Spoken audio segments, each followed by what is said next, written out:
It's half time at Vicarage Road and it's Watford nil, Queen's Park Rangers nil. Well, it's a classic, usual half time review because for Watford, improvement needed. It's just not been good. It's not been good, and I don't know why we take so long to get going in games.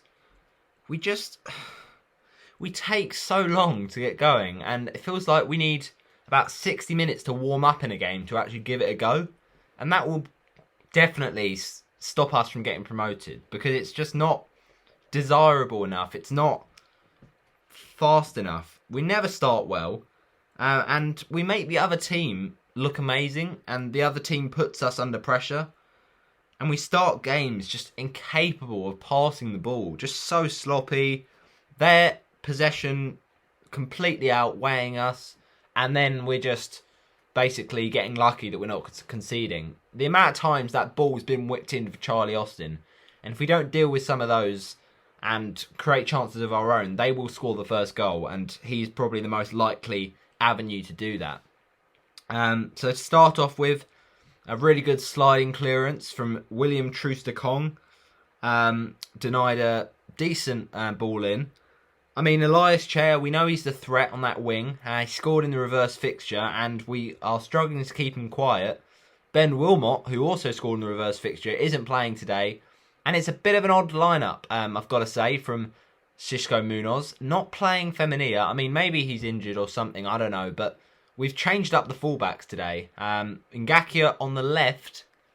Not sure that really does work, but he's got then instead Navarro on the right. Now, if Femenia's out, fair play. Messina is a player who, you know, when he's fit and firing, he's pretty solid, but it's an odd one. So, yeah, interesting really.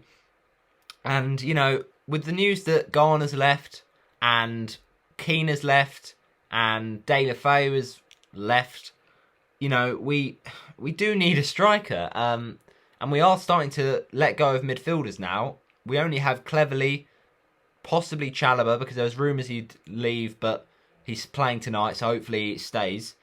So it's obviously the window's shutting tomorrow, and I feel like our team is just a little bit bare. It's a little bit empty of players, and that is not ideal if you're going to push for promotion. So we haven't got an out-and-out forward, apart from Deeney, who's just not mobile enough, and you know, we just got either really old players like Gray and Deeney, or really young players like Perica and Pedro that just don't have the experience to score consistent goals.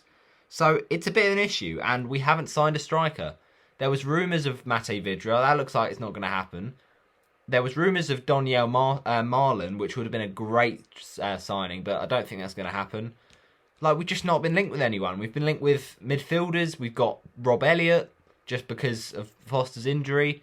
And you understand those transfers, but also our number one issue is scoring goals. And we're just not doing it at the minute.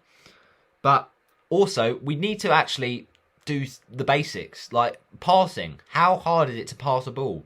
If you're a professional footballer, we should be doing it better.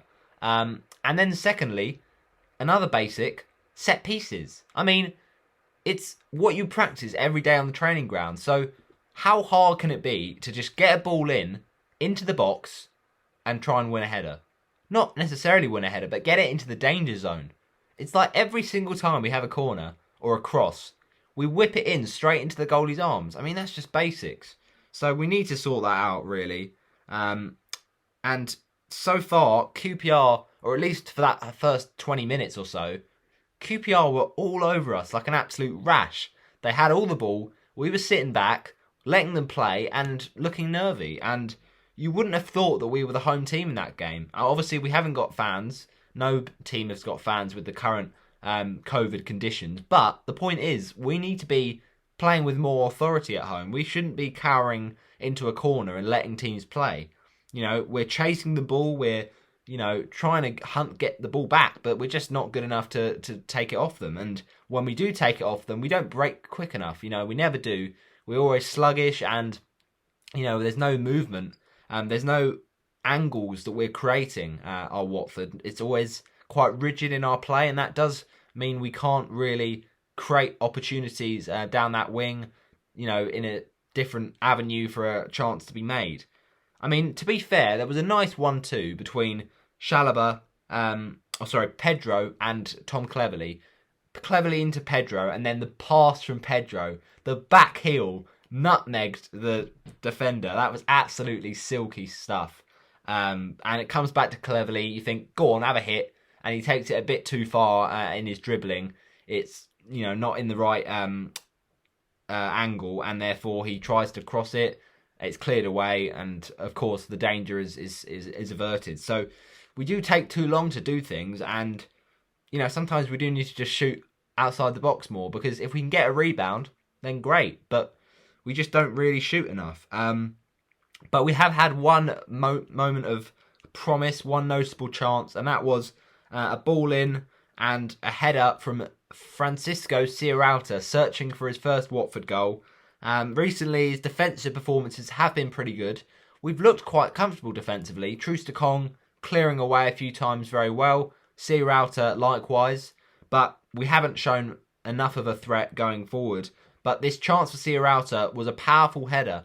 But maybe just didn't quite direct it the right way. A bit too high, and the goalkeeper did well, but it unfortunately hit the bar after the save from the man between the sticks, and onto the crossbar, and then it rebounds out. Pedro, you've got to be alive to that situation and really sniff out the opportunity on the rebound, but maybe just a little bit shocked by it, and came to him, had the header, a little bit soft, and it was cleared off the line by one of their defenders. So, yeah, that's a chance we'll look back on, really, but we've got to be creating much more opportunities to get a win in this game. And it's got to be said, we've at times been decent, but our actual final product, our shot, is just not strong enough. The header from Troy Deeney, trying to find his strike partner Andre Gray, it would be difficult to find Andre Gray when he's not playing.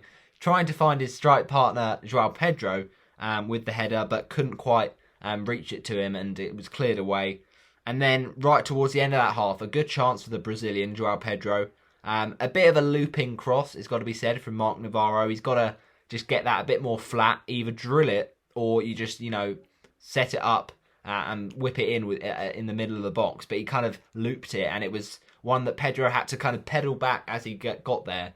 And then when he did get there, he just got underneath it and headed over, and really couldn't get the right connection on it. So it's been a bit of a poor game from us so far. So we need to really improve, create more chances, and hopefully keep Charlie Austin quiet.